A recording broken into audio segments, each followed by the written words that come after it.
ఉంటది కానీ ఇవ్వరు కదా మన పొలిటీషియన్ వాళ్ళు. ఏంటంటే మన శాంతియుత దేశం అంటారు, ఎవరు సరిగా ఇవ్వరు. ఒకవేళ పొలిటీషియన్ మీరు ఇచ్చినా కూడా మళ్ళీ మీకు ఏదైనా సంబంధం ఉన్నట్టు మళ్ళీ వాళ్ళని కంట్రోల్ చేసేస్తారు, చేయలేరు కదా వాళ్ళు. అంటే పోలీస్ వ్యవస్థ మొత్తం కూడా రాజకీయ నాయకుల చేతుల్లో ఏమన్నా ఉంటుంది అని చెప్పేసి ఉంటది, కంపల్సరీ ఉంటది. 100% మీకు తెలుసు, మాకు తెలుసు, అందరు తెలుసు. ఇలా కొత్తగా ఏం లేదు కదా. మన స్వాతంత్రం వచ్చిన కాడ నుంచి వాళ్ళ హ్యాండ్ వల్లనే ఉంది కదా. ఇందిరాగాంధీ అప్పటి నుంచి ఉంది, ఇప్పుడు కొత్తగా ఏమి. కానీ పోలీస్ వ్యవస్థ పనిచేయాల్సింది ఎవరి కోసం అంటారు? ప్రజల కోసమే చేయాలి. చేస్తుందా?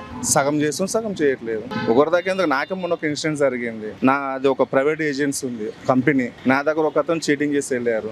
ఉల్టా నా మీదనే కేసు పెట్టడానికి పిఎస్కి వెళ్ళారు. మంచి చెడ్డలు ఏం విచారించలే, ఏం లేదు. ఫోన్ చేసి ఆట్ ఫీట్ అన్నారు. వెళ్ళాం, ప్రూఫ్స్, మెసేజ్లు, ఫోటోలు అవన్నీ చూపించాం. సైలెంట్ అయ్యారు. మళ్ళీ వాడికే బత్తాసు పలికారు. అలా ఉందంటారు? ఉంది, ఇప్పటికి ఉంది. సగం అలా ఉంది, సగం అందరినీ తప్పు పట్టట్లేదు. నాకు జరిగింది చెప్తున్నా. కొంతమంది మంచి వాళ్ళు ఉన్నారు, కొంతమంది వెనక ముందు చూడకుండా రఫ్ అండ్ టఫ్ గా మాట్లాడే వాళ్ళు కూడా ఉన్నారు. మరి ఎలాంటి మొత్తం జాగ్రత్తలు తీసుకొస్తే గానీ పోలీస్ వ్యవస్థ సరిగ్గా పనిచేయదు అని అంటారు?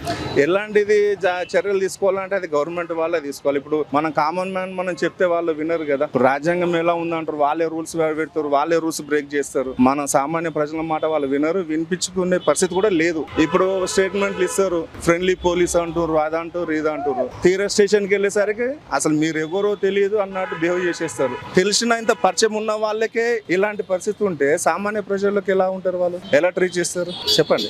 ఇప్పుడు మాది ప్రైవేట్ ఒకటి ఏజెన్సీ ఉంది, డిపార్ట్మెంట్ తరఫున మాకు ట్యాప్ అయి ఉంటుంది. అన్ని లైసెన్స్ అన్ని పరంగా అన్ని ఉంటాయి. మాకు నెలకు ఒకసారి 2 నెలలకు ఒకసారి మీటింగ్ ఉంటుంది. DIG, IAS. వైఫల్యాలు దీనిలో ఉన్నాయి అని చెప్పేసి అనుకోవచ్చా? ప్రభుత్వ వైఫల్యాల గురించి అంటే అంత విమర్శించలేము ఇప్పుడు. ఎందుకంటే ఏది మాట్లాడినా కూడా అది కాంట్రవర్సీ అయిపోతుంది. అది ఉంటే అవన్నీ మీకు తెలిసిన విషయాలే, కానీ ఇప్పుడు దాని ప్రత్యేకంగా అంటే నేను ఫలానా అని చెప్పలేము కదా మేడం. అయితే మొత్తం కూడా పోలీస్ వ్యవస్థ ప్రజల కోసం మాత్రం పూర్తిగా పని చేయడం లేదు. సగం రాజకీయ నాయకుల కోసం, పొలిటికల్ వాళ్ళ కోసం మాత్రమే పనిచేస్తారు. 99% పొలిటికల్ వాళ్ళ కోసమే చేస్తారు, 1% ప్రజలకు చేస్తారు. అదే ప్రజలకు 100% చేయాలని రాజకీయ నాయకులు వీళ్ళకి ఫుల్ ఫ్రీడమ్ ఇచ్చి చూడమని అంటే బాగా చేస్తారు కన్ఫర్మ్. అది అందులో వాళ్ళని తప్పు పట్టాల్సిన అవసరం లేదు. ఎందుకంటే వాళ్ళు కూడా హయ్యర్ ఆఫీసర్స్ కూడా ప్రెషర్స్ ఉంటాయి కదా.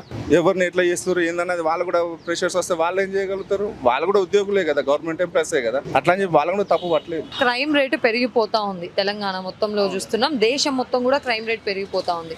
మరి ఎటువంటి చర్యలు చేపడితే గానీ ఈ క్రైమ్ రేట్ ని కొంతవరకు ఆపే పాసిబిలిటీస్ ఉంటాయి? మనకు ఇప్పుడున్న ప్రజెంట్ సిచ్యువేషన్ తెలంగాణ కానీ ఆంధ్ర కానీ క్రైమ్ రేట్లు చాలా పెరిగిపోతున్నాయి. లేడీస్ కానీ, టెప్త్ కానీ, దొంగతనానికి వగైరా ఏదైనా కానివ్వండి చాలా జరుగుతుంది. కానీ దీనికి ప్రభుత్వం కఠిన చర్యలు తీసుకోవాలి. ఆన్ ది స్పాట్లో ఎవరన్నా తప్పు చేసిందంటే కొంచెం వాళ్ళకి సరైన శిక్ష పడితే ఇంకోసారి చూసి ఎవడు చేయకుండా ఉండాలి.